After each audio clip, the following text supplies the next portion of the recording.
So Dr. Smith has her PhD in child clinical and school psychology. She's a registered psychologist in Toronto, and she's worked with diverse client populations in community, outpatient, residential, and inpatient settings, such as Youth L Treatment Center, the TDSB, and Center for Addiction and Mental Health. And she also has her own private practice.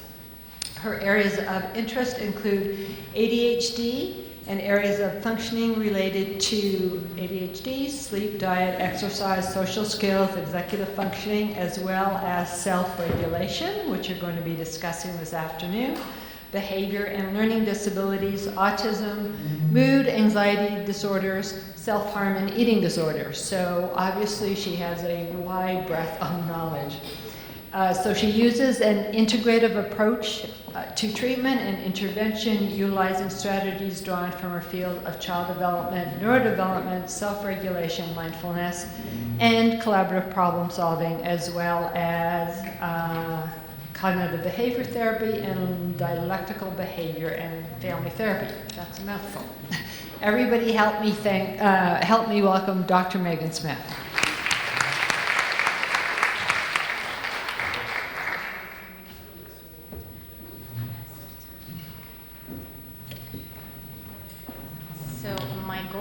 Done in exactly an hour, so we have almost the entire 15 minutes for questions if I meet that goal. All right, so self-regulation is a huge aspect of ADHD, very interrelated with executive functioning, which I've discussed. Some of you were here, some of you were not.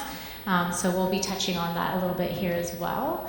I think this is a piece of the puzzle that is kind of missed in a lot of ways in our current diagnostic system. Like, we don't even talk about emotion regulation anymore in the Diagnostic and Statistical Manual of Mental Disorders, which I think is a massive mistake. But my hope for today is that I'll give you guys a framework for understanding self-regulation, the relationship between it and ADHD, look at some of the factors that impact on self-regulation, consider some ways that we can help support self-regulation, and reconceptualize some common problems. So, what is self-regulation? So usually we think of it as our ability to sort of keep ourselves calm and in control of our behavior, but that's kind of a simplified way of looking at it. It's quite complex, really.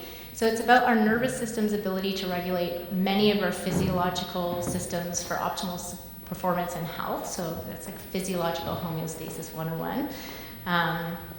But it's also, about our ability to actually do some active processes to help us sort of alter our thoughts, alter our actions and our emotions so that we can respond adaptively to the environment that we live in, and to have that sense of well-being. So I kind of like to call that psychological homeostasis, if you will.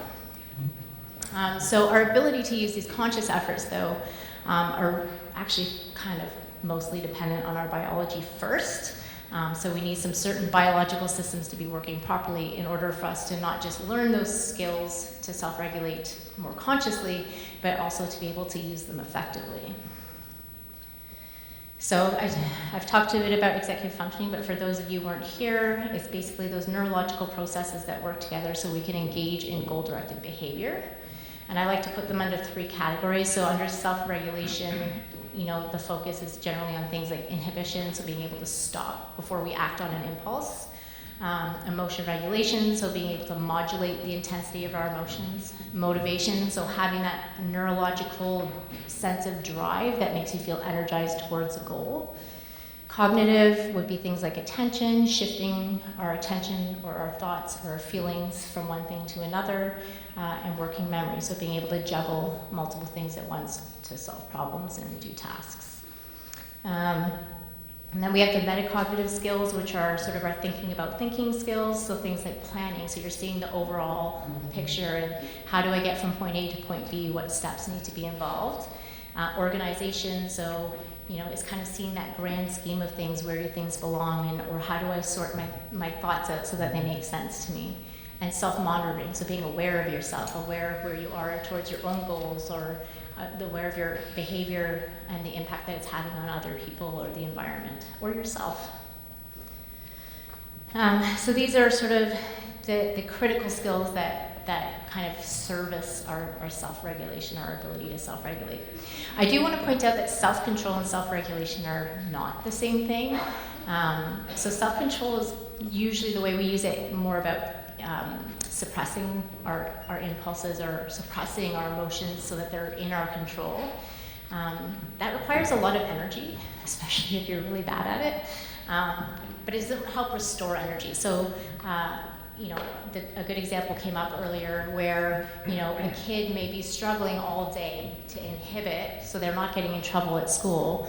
But then as soon as they get home, I like to say they've run out of nice, right? Like they've just used up all of their energy, and then the night can be quite a nightmare. And that's often with or without medication, to be honest. So for some kids, all of the efforts that they're putting into place during the school day to get through their school day successfully can lead them to dysregulation at night. That is the problem with self-control. Also, look at all the obesity. That's like the prime example of how dieting and that suppression of our appetite or our desire for certain foods can just totally backfire. And now we have an obesogenic society. So self-regulation is different. It's about actually restoring a sense of balance and well-being. It's about restoring that energy balance. So when we're using efforts, it might involve some energy expenditure, but if we don't have too many impairments and we're not requiring too much energy, hopefully the balance is tipped towards the side of we're getting more energy back than what we had to expend to engage in those efforts. So self-control is depleting, and self-regulation should be restorative. And I like to sort of relate it to the idea of fitting in versus belonging. So belonging is when people just accept you. They accept you for how you are, good and bad, and you have that sense of well-being and connectedness and safety. Fitting in, it's kind of a bit of a nightmare for those who don't do it well, and it requires a lot of effort, and it doesn't bring with it all of those restorative effects. At best, it gives you a sense of temporary safety, but always with that sense that if you don't fit in well enough moving forward, that you could kind of lose everything.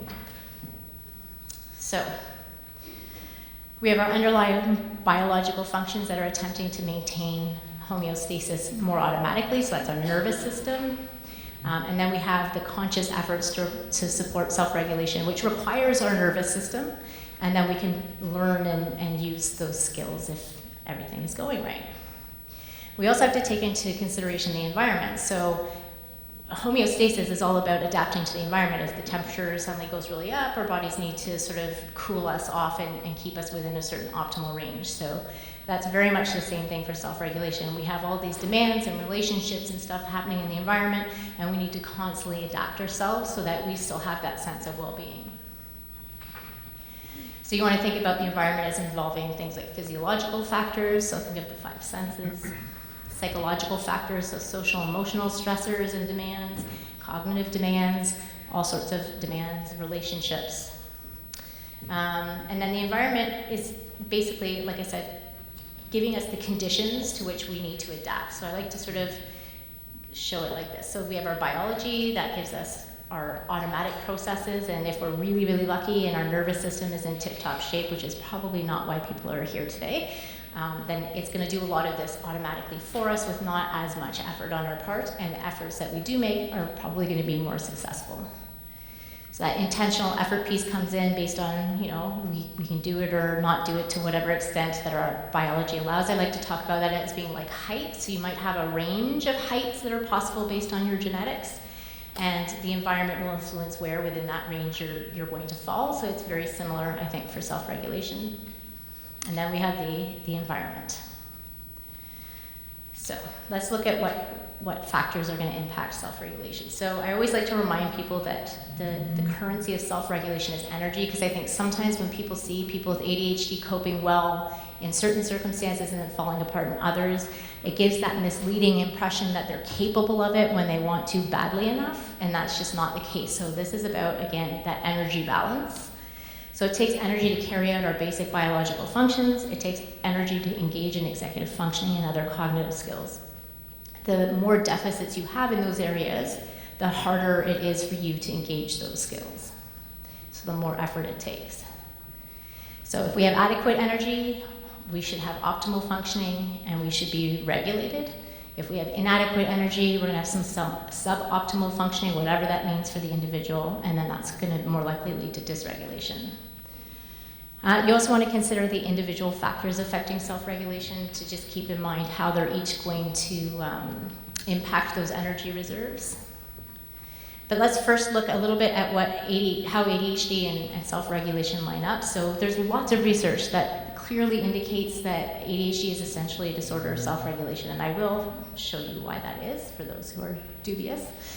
So hyperactivity is regulation of our energy output, our movement.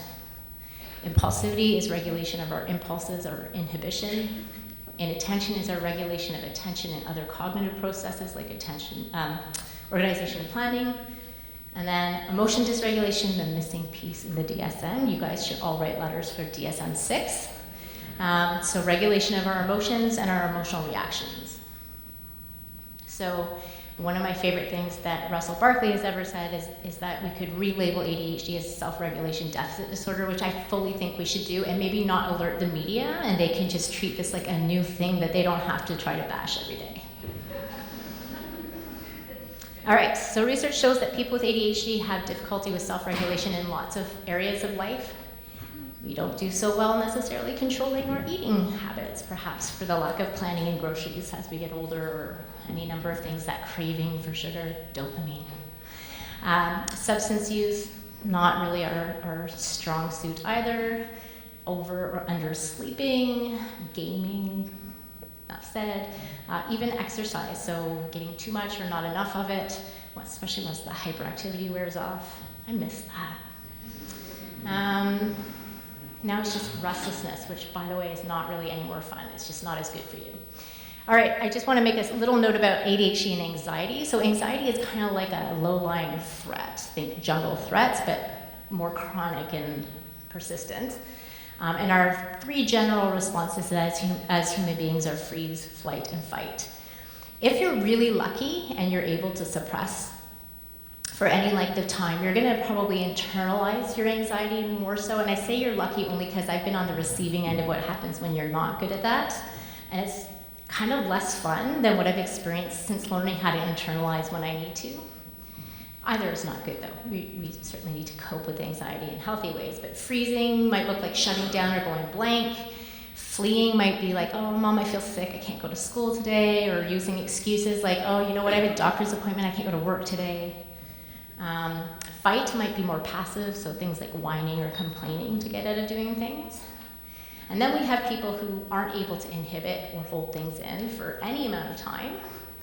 So their idea of freezing might be, I mean, they can freeze, but it's going to be more like all they can think is just no. Like they can't think. So they say things like no, or they flip you the bird, or they just do something else that means just no, because that's all they can think of is I'm not doing that, or just no. Their flight might be more like, no, I'm just not going to school. I'm going to avoid that situation. Or it might be literally running out of a classroom or leaving work early or any number of things. So it's just less subtle and less socially acceptable. Similarly with the fight, less subtle. So it might be that they become loud or aggressive or defensive. So pop quiz. What is the main currency of self-regulation? Thank you. All right, so just kind of keep that in mind as we go through the rest of the slides and just try to think about how all of these things are affecting the overall balance of energy. So let's look at the influences on self-regulation. So there are biological factors that can influence self-regulation. So you want to think about the transient conditions. So things like, are you hungry? Are you tired? Are you thirsty? Do you have like a minor illness like a cold or a flu? Has anyone ever had their ears plugged from a cold? That makes me like super loopy. I feel completely insane. That puts me right over the edge. Health and proper functioning of underlying systems. So think about more longer term things like diseases or developmental processes that take years. Cyclical processes like our sleep rhythms, our hormone cycles. The HPA axis is our response to stress, all those nasty chemicals like cortisol that get released when we're really stressed out. And that stress response system can also impact our overall development when it's chronic enough in childhood. So I'm going to give you an example of a stress cycle that you might actually see. So we'll say demands have been placed on somebody with ADD. that person is exerting a lot of extra energy trying to meet those demands, and they begin to dysregulate because they're starting to lose energy. So they've worked at it, but they're just running out. They're starting to get irritable. So now they start to exhibit some stress behavior. So maybe, in kids or adolescents, it might be things like talking back or avoiding work or refusing to do things. People see bad behavior a lot of the time, unfortunately, and so they respond with things like, well, if you don't get your work done, you can't go out to recess, or, well, if you don't hand it in on time, you're going to lose 5% a day, or any other number of things. That person's stress is now going to go up because now they're not only concerned with what they were already having trouble dealing with, but now they have the added concern of all the bad things that are going to be done because of that. For some people, that might mean that they're exploding. And for some people, that might mean that they're shutting down. And to be clear, shutting down, although more socially acceptable and usually doesn't impact relationships quite as negatively, has major drawbacks. Like, this might be where you have a kid who you thought was fine, and suddenly you discover that they were not safe, that they were feeling suicidal, or that they've been really depressed, or any other number of things. So there's definite disadvantages to being shut down, and it's something to really watch out for. So now we'll look at intentional efforts. So executive functioning skills. Those are critical to our self-regulation efforts, but again, they're limited by that innate capacity. So our first line of defense is inhibition and emotion regulation. So we need inhibition to stop and think. And I always say that without this, it is very hard to get along in society. It's very hard just to even keep yourself safe when you don't have the capacity to stop and think before you act. And then you have emotional regulation, which is sort of your second line. So if you have been able to stop and something is upsetting you or bothering you in any way, you have to be able to regulate that, to be able to reduce the intensity of your emotions, to make yourself feel better by like self-soothing or talking to yourself in some way so that you can keep thinking. Because if we get too emotional, then the parts of our brain dealing with emotion processing take over and they shut down our prefrontal cortex, which we need for thinking. So other skills also enable us to manage demands and make our environment more manageable. So you might think about things like, planning and organizing helps us manage school tasks and jobs that we need to get done at home, or planning for groceries and making sure there's healthy food around and all that kind of stuff. So in addition to the executive function skills, we also have self-care skills. Those, like I said, require executive functioning as well. So they're the steps that we take to sort of support that underlying biological functioning. Then we have the strategies. So those are the things that we can learn if we have the appropriate executive function skills. So they're the specific things that we do to make this process more successful. So they can be taught and we can practice them. And if you have ADHD and you're able to learn them and practice them a lot so that you can kind of get automatic, because then hopefully they become the impulse that happens without your knowledge. So here's a scenario. A teen has woken up late and is trying to get ready for school so that they can get to class on time. So what would they need to self-regulate in this situation? Does anyone want to shout out some of the skills they might need? Sure, but the skills. So how would they know they need their clothes? Sure, they might have done that, yeah. Yep. Yes, so you need to be able to think about multiple things and try to use that information to, say, make a plan and prioritize. Absolutely. Anything else? Yeah? Absolutely. So you need to be able to like calm yourself down so you're not so stressed out that you can't even think straight, let alone get ready. Yeah, what was the first one? Prioritization. Yes, absolutely. You need to know what to do first. Yep. Absolutely. That is actually the first thing you need to do is wake up. All right, so yeah, those are all good ones. So that first one is to change your arousal or your alertness level, which not all people with ADHD can do on a whim, although there are those who are often in childhood very regular waker-uppers earlier than anyone else wants them to. So maybe they have an easier time of it. But there's, attention, planning, self-monitoring, organization, like so many things. And then let's not forget working with others, your pesky brother, or adapting, so you spill cereal, now you have to make time to clean it up, or you just scream and cry and don't, but that wouldn't be a coping skill. All right, so next scenario, the teen arrives to school late and they've forgotten their homework, because I guess they dropped one of the balls. So the teacher's frustrated because this is going on a lot, and now she's issued a verbal reprimand in front of all of her friends. So what does the teen need to cope in this situation? Emotional regulation. Yes, absolutely. What else? Yeah. That's a good one if you don't want to get sent to the office. Absolutely, yes. What else? Yep. I can absolutely. So we had emotion regulation and inhibiting. Anything else? All right, so the first thing we need in this case is the inhibition. So we do need to be able to stop first. Then we probably need to modulate those emotions next. Keep ourselves calm enough that we are still online. If anyone's seen the flip your lid, if not, I'll explain that in a moment. So if we're still able to think, because we've done the first two steps properly, then we can engage in these other processes that will help us self-regulate, like monitoring how we're coming across in our environment, what the demands are, that working memory piece, thinking about all of these things at the same time, shifting among the different pieces of information we're working with, and then employing strategies like, how do I advocate for myself? How do I make myself look better to my peers without getting myself in trouble with my teacher, that sort of thing. So self-talk and relaxation skills, if you've practiced enough, hopefully you can do those somewhat automatically. So maybe, again, as you move on from these conferences, keep thinking about those questions about what is really needed in all of these situations that people with ADHD are facing day in, day out.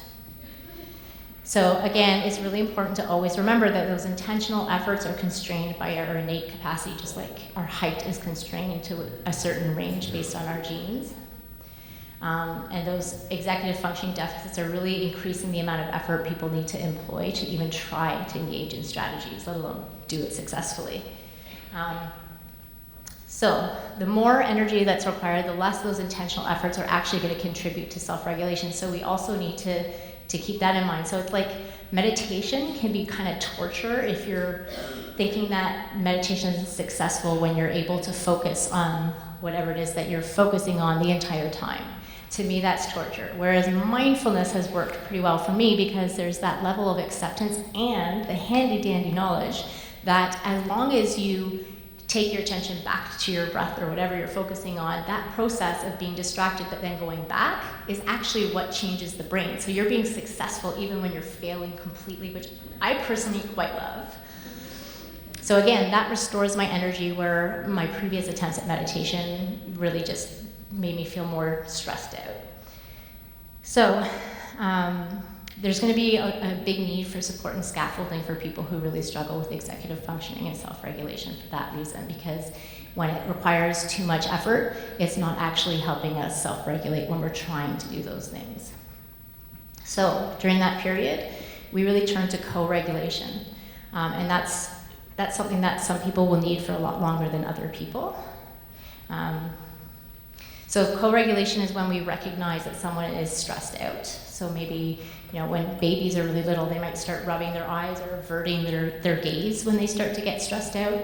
And so our job is to recognize that and to put into place a bunch of things that will soothe them, like making sure it's quiet, maybe rocking them, patting them on the back, talking in a quiet voice, and not overstimulating them. And then as people get older, what they need is going to change, and it's going to be very individual. So I can't just say, here's the things that you can do to help regulate someone that you care about, because what might regulate one person might completely undo another. So for example, some kids and adults really like touch or deep pressure. So things like massages or hugs can be really calming, whereas for other people that might send them right over the bend. So environmental factors, there's so many of them. We could go on all day, but I won't. So you want to think about your physical environment, so think about your senses. So what stimuli are around, how bright are the colors, think about sounds, temperature. There's a lot of things that actually stress us biologically and therefore kind of causing us to expend energy to cope with them.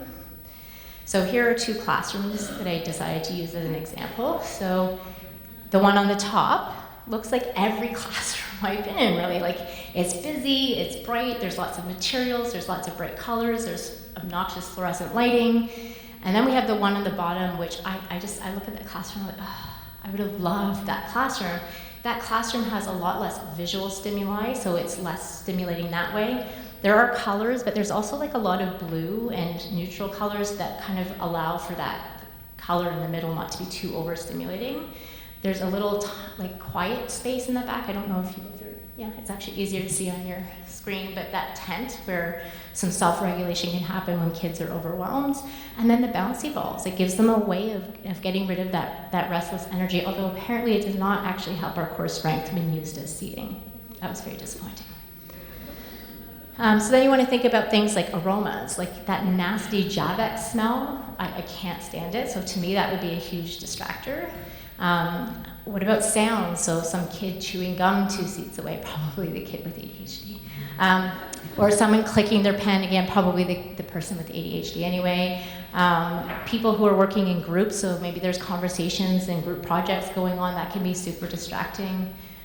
So we have to think about a lot of those things in the environment that could be also impacting self-regulation, and different people are influenced more by different things.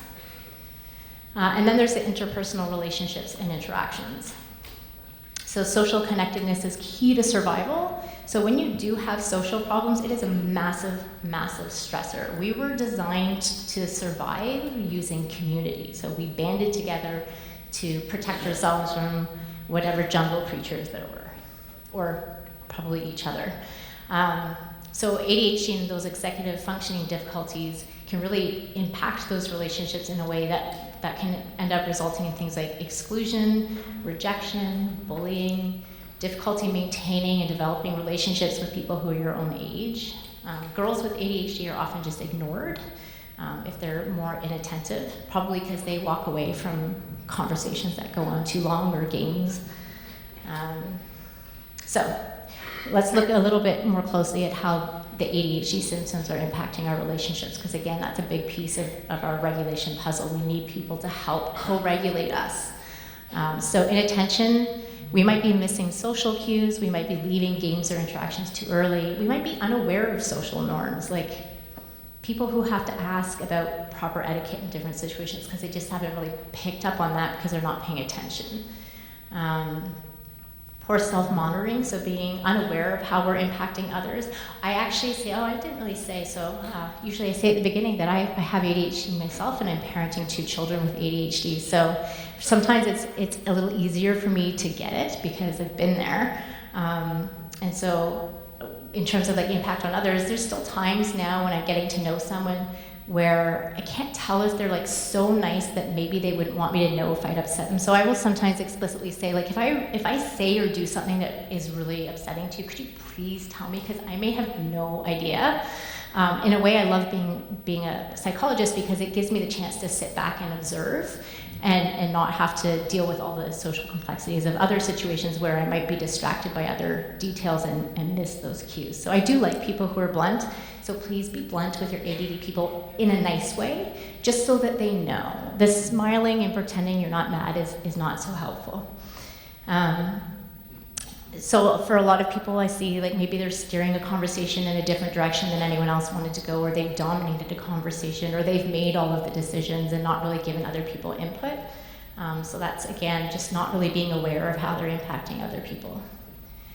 And we have impulsivity, which I think is like the least liked symptom of ADHD when it comes to our likability scores.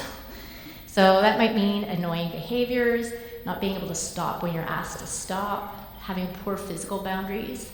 My 13-year-old still likes to like wrestle with pretty much anyone he's in contact with. Difficulty following rules. So that doesn't win us any awards, that's for sure. And then there's things like trauma. So there's 3 main categories for trauma. So there's acute traumas, which are like these sort of single isolated events. Then there's chronic, so ongoing things like, say, maybe family violence, community violence.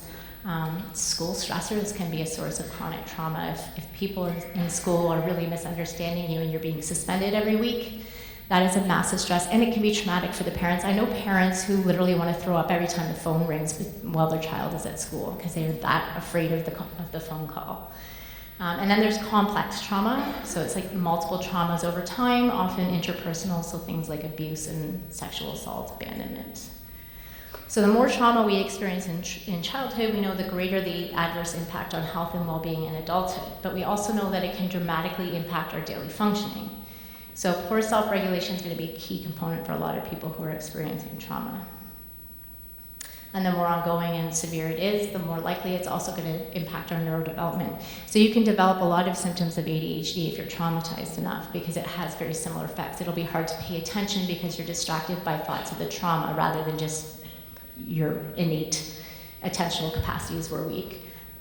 You might be impulsive because you're easily startled or you're sort of on edge. So there are differences, and sometimes it can be misdiagnosed, like it's really trauma, but someone thought it was ADHD. But it's also important to say that people with ADHD are far more likely to develop post-traumatic stress for a variety of reasons. One, they might be more likely to be in dangerous situations because of their impulsivity or their genetics or whatever else, so there can often be a lot of chaos in their lives. But also because of things like not being able to shift your attention well. So if you have something that's worrying you, you might be even more likely not to be able to shift your focus away from that and sort of find a reprieve away from that stress. And then we have the demands. So Ross Greene says, problems happen when the demands outstrip our skills. So problems just don't tend to arise if our environment is within our capacity to adapt to it. So ideally, they need to be within a certain range. So you don't want them to be too low so you're all bored, and you don't want them to be so high that you're overwhelmed. And that range is going to differ from person to person. So demands vary by type of environment as well. So there's things like school versus home, structured versus unstructured, competitive versus cooperative, physical versus cognitive, and everyone is different. So different people are going to thrive in different environments. So for example, you might have a kid who loves organized sports because they're rule-based and they get to work with other people and all those things. Then you have people who really don't want to have to deal with all those rules or don't want to have to wait to be like part of the action. They just want to do something at all times. So maybe they like individual sports more. And then you have the kids who are like, no sports, thank you, give me some coding. So we've sort of got a sense now of the gazillion factors that can impact on our self-regulation, and there are a lot of them. So now I really want to focus on how we can support people to develop self-regulation. So again, we're going to have to keep in mind that ADHD is a developmental neurodisability, so it's going to change over time. We're developing, as was discussed this morning, about 3 years behind schedule. So until self-regulation develops, we're going to rely more on co-regulation. So again, that's when we see the cue that a loved one is in need of regulation. And it's a long-term process. So at the beginning, when they're infants, we're fully regulating for them because let's be honest, they don't even know they exist yet. Like if they find their hand, it's a great day. The idea that children should self-soothe themselves to sleep when they don't know they have a hand just baffles me. Then we have a period quite long of combined co-regulation and self-regulation as you're developing those self-regulation skills. And then we have the ultimate goal of self-regulation. So I always say to people, whenever you're in a situation, try to ask yourself, what is it that's most important to you in this situation, especially if you're trying to support someone with ADHD. So, in this situation, would the mom's goal be the clean room, the obedience, like she needs her off the video game now, or does she want to help support her daughter in developing self-regulation? I guess that could be fun. Either way. I really love this cartoon. So be realistic about the expectations you have for yourself and your family. So the dad says, okay, it's bedtime, guys. Raise your hand if you're still alive. 1, boom, 2 out of 2. You may say the bar has been lowered for what I consider a successful parenting day. So if you're feeling bad about your parenting or your teaching or your job at work or whatever it is, you can count it as a win if everyone's alive. So the second step is to recognize the signs of dysregulation and stress, both yours. If you're going to be the co-regulator, you need a lot of good self-regulation.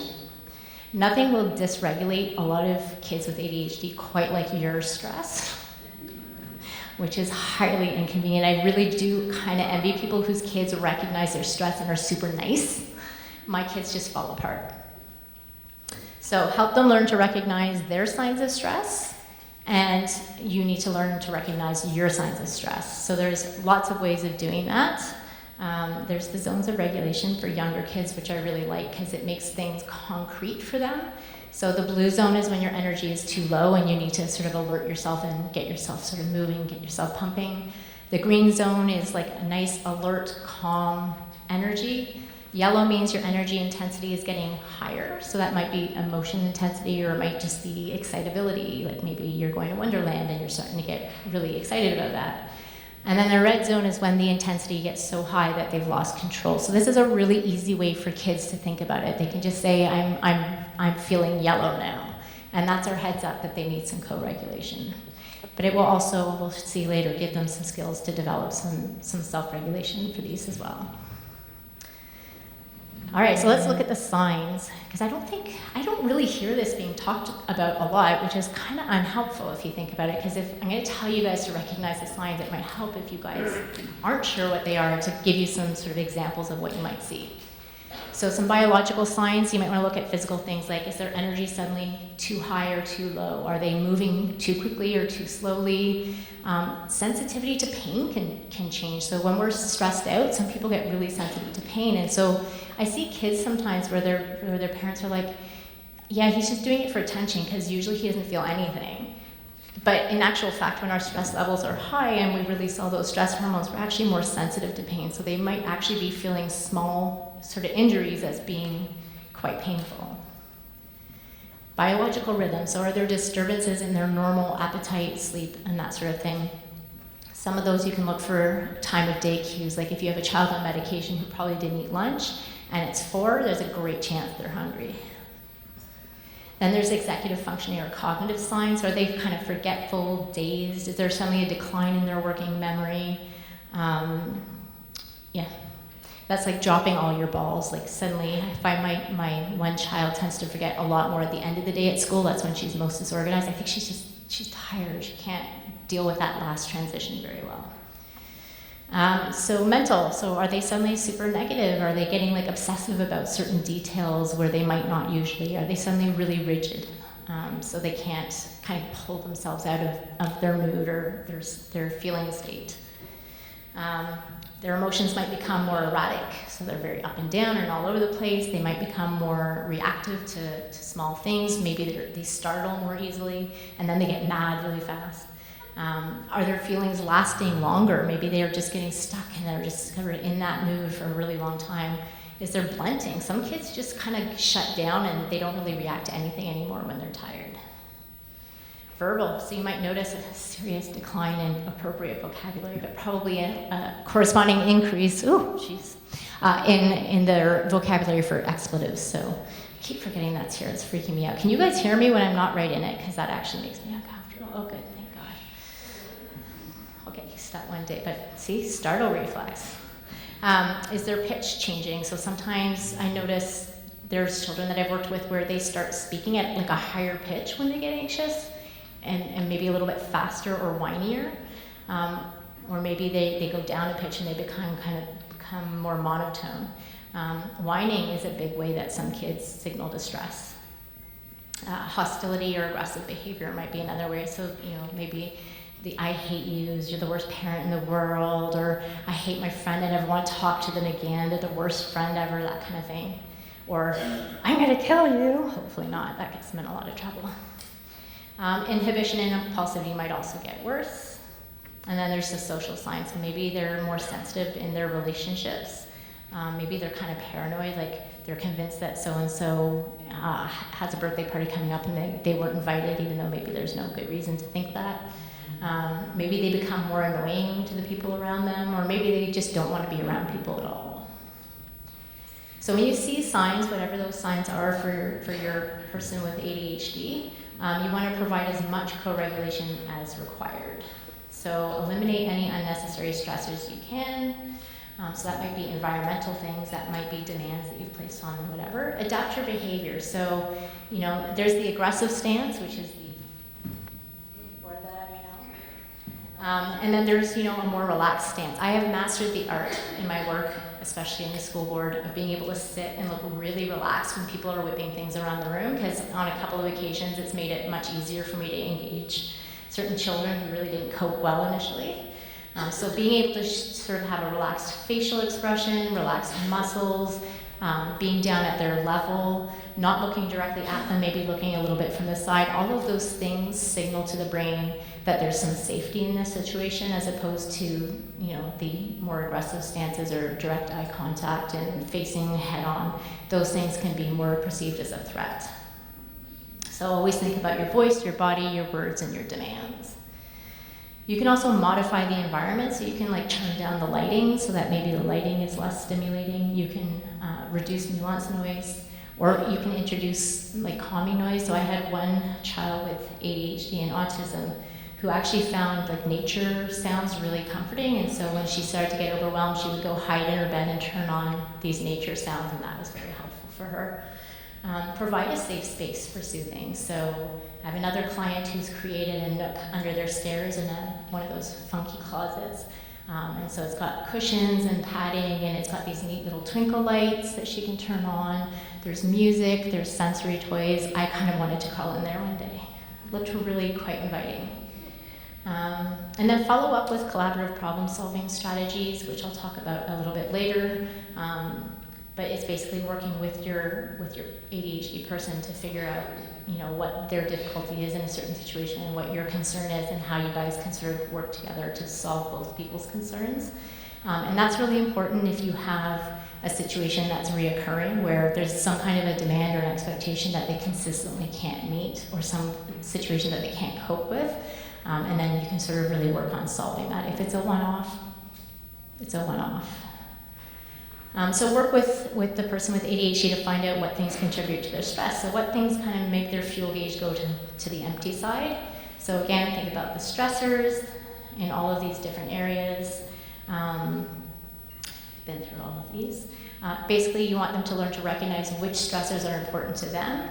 I even do a little worksheet for clients where I have some blank lines, and they sort of list their top 5 things that leave them empty, and then the next one is what things actually refill your fuel gauge. So helping them figure that out is just as important. So try to take advantage of natural regulators, so those that they just naturally enjoy and that restore their energy. So for some kids, it might be playing a musical instrument, drumming, listening to music, talking to friends, swinging, hammocks. The list is kind of endless. Do remember that fun and regulating are not the same things. So you often will have to have conversations about things like video games, where we know that they stress the brain even though subjectively they feel good in the moment. And you can make that an experiment. It's really fun because it usually works out the way you want. And eventually kids can pick up on the fact that, okay, so I like it, but I really am moody when I get off. Help them learn and practice new self-regulation skills. And again, that should be hopefully fun, so do it when they're happy and relaxed. Make it part of your routine. If you have little kids, I'm so happy for you. Start now, before they know that actually there's an option of saying no. So start them doing little mindfulness practices and other things like breathing, and learning how to do that while you still have that kind of sway, because you'll lose it.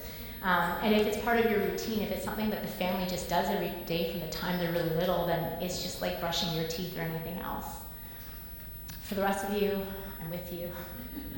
So sorry. It'll be a little harder. Facilitate self-regulation by providing tools. So you can use things like visual aids, choice wheels. There's lots of apps now. And the handy ability to lock someone into an app if you have an iDevice. So these are some examples. I really like the one that's checklist format, because what I've done with a lot of clients and with my own kids is I have them sort of pick a couple that they want to try, and then when they try them, if they like them after the first couple of times they try it, they put a check mark, and if they don't, they can put an X. And you can just sort of eliminate any that aren't realistic or helpful right off the bat. So once you know which kinds of things work, you can make some kind of a visual reminder. So for older kids and adults, a visual aid is still really helpful, but just probably not a wheel, because that might not go over well. But for younger kids, you can make a wheel, and you can put one of those little doohickeys in the middle and make a spinner. So if they can't think when they're upset, they can just spin the wheel and practice that skill. Even if they're just even a tiny bit frustrated or excited, you can encourage them to go get their wheel and try one out, because the more times you practice ahead of time, the more likely they'll be able to use it when they need it. So these are some great apps that I've found. The Smiling Mind is for all ages. Headspace is also, for some reason not on here. Headspace is another great mindfulness one that actually has some videos that sort of explains the concept of mindfulness, which I find helpful. Stop, Breathe, and Think Kids, and then Stop, Breathe, and Think are the two versions. I'm not sure. The kids one is for fairly young, so I would say probably up to maybe 8, 9, 10. Depends on the kid, I guess. And then the Stop, Breathe, and Think might be more helpful. So it's got lots of different visual breathing aids, mindfulness meditations, that kind of stuff. WhatsApp is really helpful for kids who maybe have some serious distress tolerance issues, where maybe they feel like hurting themselves or hurting someone else, or where they really aren't coping well. And it has a whole bunch of techniques that can help a kid regulate in that moment. And they're divided based on where, so if you're really distressed, you're going to start with things like grounding to try to sort of bring yourself back into your physical body in this moment. And then it sort of proceeds towards things that are more sort of CBT related, so that can be helpful. If your kid is someone you think might need that, it's possible they might also need some interpersonal care and attention from an actual professional. But it's a nice thing in the meantime, or to support that. Booster Buddy looks like it should be for little kids, but it's actually for older, and again, it deals with some of those intense things. It also does things like it has medication reminders and that sort of thing. And then there's a resource on self-regulation that you can also watch later. Distress tolerance is a key skill for self-regulation, so it's our ability to deal with those really intense negative emotions. So the one thing we can do is distract ourselves. That gives us a break from thinking about what's making us upset. And again, that can be really challenging for people with ADHD because they tend to get stuck. Oh, I'm ahead of time, I don't need to rush. I'm actually quite proud of that. All right, so yeah, distraction might be things like working on puzzles, maybe doing some Sudoku, reading a book. If their language processing is shutting down, books may not be accessible, but maybe other things like the puzzles or whatever would be. Self-soothing, so that's again things that are like sensory related, so soothing scents, soothing textures, deep pressure is another thing that can be soothing, so having like some way of reminding them about that kind of thing that works for them. Coping thoughts comes a little bit later in the process when you can think a little bit again. So again, having some kind of visual reminders or coping thoughts that might work and having them available and trying to practice using them can be helpful. You know, one of the things that I've found really helpful for some kids who tend to get like really kind of dark and hopeless, but only for brief periods of time, like it doesn't last, it's not happening regularly, but every now and then it's like a big cloud is over them and they can't see out of it, so all they see is like this big dark horribleness. And so I often use the analogy of a cloud, and I'll say to kids, it looks like you're in that really dark cloud, and then you can sort of help them start to see that it doesn't last. It tends to sort of move away. It might take, for some kids a matter of minutes or hours, or maybe it'll be the next morning when it's finally away, but really helping them to see that things can feel entirely hopeless 1 minute, and then inexplicably at some point not so far off, it can start feeling a lot better. And again, that's different from when they have, say, suicidal ideation on a regular basis that doesn't go away the next morning. That's a very different thing. Grounding techniques, again, it's using your 5 senses. So name 3 things you can see, name 3 things you can smell, name 3 things you can taste. Feel, like the pressure of sitting on the chair, things like that, just to get you back into your physical space. Mindfulness strategies, so it's that acceptance of where you are, not judging your thoughts, not even necessarily believing them. They're just like, Headspace uses the analogy of a highway, and the cars on the highway are our thoughts, and we're sort of sitting beside the highway just observing them. You don't want to go chase them because you want to keep that one more, and you don't want to try to stop it because you're just going to get run over. You just sit by the side and you just watch those thoughts without judging them. Relaxation, so things like breathing deeply, doing counted breaths for parents and people living with people with ADHD where they need to be sort of on duty with the co-regulation. I often recommend not just taking deep breaths, but actually using things like counted breaths where you're doing, say, a count of 4 or 5 in, then holding for say 5 or 6 seconds, and then letting out for 6 or 7 seconds, depending on whatever is comfortable, because that kind of rhythmic focused breathing distracts you temporarily, and that itself will help reduce your arousal level. And then you have the regulated breathing, which signals safety to your brain.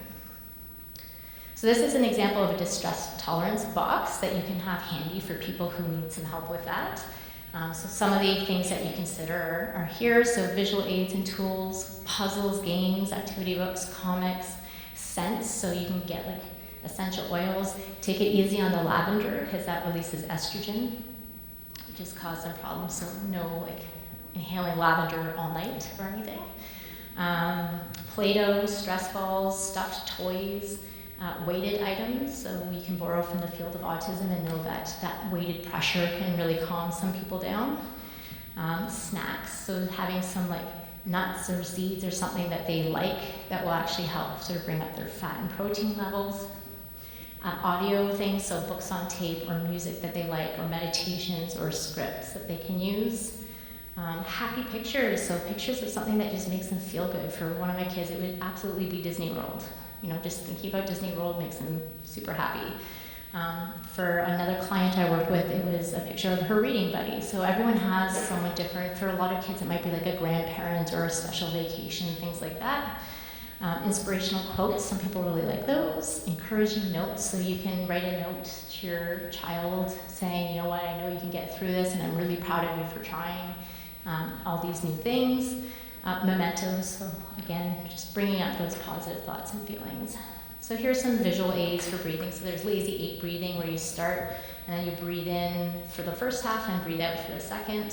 Similarly with the triangle. So it's just another, it's like a visual tool to keep their attention. Blowing bubbles is great for developing breath control, and especially if you get like those bigger ones where they really have to work on focusing their breath to the right pressure and the right speed to get a great bubble out of it. You can also do things like glitter jars and that kind of thing, which if you look them up online are pretty popular. And the idea is you sort of shake them and you watch the glitter settle to the bottom. There's a whole like teaching component that can go along with that, that when we shake it and we can't see through it, it's like when our thoughts are all crazy and all over the place and we can't think clearly, and then as the glitter settles, it's like when we calm ourselves and we can see clearly again. There's, again, the zones. So this is a tool where you can actually teach them which kinds of strategies can work in different zones, because let's be honest, in the red zone, you might not be taking the time to do some of the things you might be able to do in the yellow zone. Red zone might be like you're going for a walk, or you're really taking a step back from the situation. So now we're going to look at some common problems, and we're just going to try to reconceptualize them with this self-regulation lens. So the first example we use is a behavior problem. And so a typical perspective might be that Maria always just refuses to do what she's asked. She's oppositional, she's argumentative. Okay, so the assumptions there are if she wanted to, she could do it. And also that she just argues to get her own way. When we think like that, we're probably going to be encouraged or have that desire to inflict punishment and to sort of come down on her. Maybe we're going to like feel hurt and just not even want to engage in a conversation. So we'll just sort of shut her down. The outcome is someone's going to be angry and frustrated, probably everybody involved. But more importantly, the underlying deficit hasn't been addressed, and that problem's probably going to persist or get worse. Unfortunately, Maria is likely to feel pretty misunderstood and mistreated. So a different approach would be to think of it through that self-regulation lens. So instead of she's refusing and she's oppositional, we might say, wow, she has a lot of difficulty coping with requests. Our assumptions might be maybe she lacks the skills she needs to comply, like that emotion regulation or inhibition. Maybe she's just acting because right now she's acting out from dysregulation, so she's overwhelmed and she just can't handle requests right now. When we think like that, we're more likely to think about what skills we might need to teach her or what strategies we might want to put into place to help her regulate. And hopefully the outcome of that is compassion. You may well still feel frustrated because it's not exactly fun when someone is losing it, but hopefully there's more compassion and acceptance in that. You're working to address those deficits because you're looking into the actual cause of the problem rather than just looking at the symptom. like curing the acid reflux instead of just masking it with antacid. And then hopefully Maria is going to feel more understood and supported. We'll look at motivation. So a typical motivation-related perspective would be, John's always goofing around instead of working. He really needs to try harder and focus more. The assumptions, John just doesn't feel like working. He's kind of lazy. If he wanted to, he could try harder and he could do better.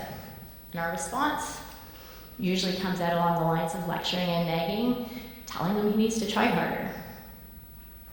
The outcome is, again, someone's probably really frustrated, most likely everybody. The underlying deficit is still unaddressed, so that problem's gonna persist or get worse. And John's gonna feel probably pretty misunderstood and maybe ashamed and embarrassed, because kids don't generally like being called out, and that kind of thing often happens like at school in front of peers and that kind of thing. So a self-regulation perspective on that would be, John seems to be having a hard time doing his work. Maybe the assumption is he might be having a hard time regulating himself when he needs to work. Maybe it's that neurobiological motivation, that drive that he's lacking. Maybe he has other executive functioning deficits that are getting in the way. So maybe he has so much trouble with planning and organizing and figuring out what to do, he just doesn't know where to start, so he starts goofing off. He could even have an underlying learning disability. Response, hopefully we're gonna work with John to figure out what's going on when he tries to work, and that needs to be broken down. So sometimes kids really don't know why. So I'll start, okay, well, how do you feel about sitting down to do the work?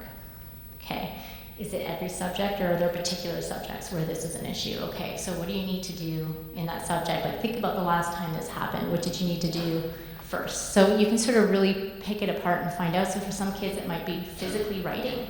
For some kids, it might be organizing. For some kids, it might be they don't have good spelling skills or math skills, and so they need to do something that's a little bit easier because it's just not at the level they can manage. Maybe it's just sitting still next to the kid chewing gum is driving them nuts. It's really hard to tell until we start really breaking it down. So then the outcome, hopefully again, his problems are going to be addressed, your concerns are going to be addressed, and he's going to feel supported and understood. All right, so the main goal of this was to sort of look at what self-regulation is, the factors that impact it, and how you can help support. And the goal is really to focus on self-regulation when people are behaving badly and to try to understand what is underneath that. The problems can be solved once we identify what the actual problems are, or sometimes they can be avoided or at least minimized. So again, if you know there's a predictable situation where a certain problem is going to arise, and if the person doesn't have the skills to cope with that situation, sometimes avoiding the situation makes sense. Like if a child can't cope with the afternoon recess, because by afternoon maybe their meds aren't working as well, or they're tired, or whatever else, if they're predictably falling apart, then maybe don't just send them out to recess the same way every day. Come up with something different. So have a structured activity available. That should be a rule at every school. There should always be a structured activity, because there's always at least a handful of kids who need that. Maybe they could go volunteer in a kindergarten classroom instead as a break. So there's a lot of different things that we can do to try to really predict and prevent a lot of the problems that we have, and to help kids develop the skills they need to be able to successfully cope later. So again, by focusing on self-regulation, we're going to foster that development. It may take a very long time, but the hard work will pay off eventually. It also really helps our relationship. So that kid may be on a sinking ship some days, but at least they know that we're on that ship with us, and vice versa. Instead of being in this battle with our kids, or battle with our students, or battle with our spouses because they're dysregulating, we're kind of on that ship together. So at least it gives us that sense of we're working on this together. And so again, please remember that the self-regulation skills in ADHD will take longer to develop. They'll require a lot more patience, a lot more scaffolding, but the benefits will be even greater than they would be with anyone else learning those skills, because they need them the most. All right, these are some more resources. So Stuart Shanker has a whole bunch of stuff on self-regulation. Ross Green is the creator of the collaborative problem solving, which he now needs to call collaborative proactive solutions. It's a long story. It's in his book if you want it. His website is livesinthebalance.org, and it has walkthroughs for educators and for parents And for the teenagers in the audience, this works really well in reverse. So you can do collaborative problem solvings with the adult in your life when you have concerns that are not being addressed. So I always say read up on that. Zones of regulation, there's a link there. The Mind Up program is for the teachers in the audience. It can be done in classrooms. It's a great program. It's not expensive to buy the books. You can get them from Chapters or pretty much anywhere. And then you have this YouTube channel, which is about supporting people who have disabilities that impact self-regulation and related skills. And I believe these are the series that is done by a man who works a lot with children and adults with fetal alcohol syndrome. But they are very applicable to people with ADHD because there's a lot of overlap, the impulsivity, the emotion regulation, and the executive functioning deficit. So a lot of what he says is quite pertinent to people with ADHD. All right, so I can take some questions now.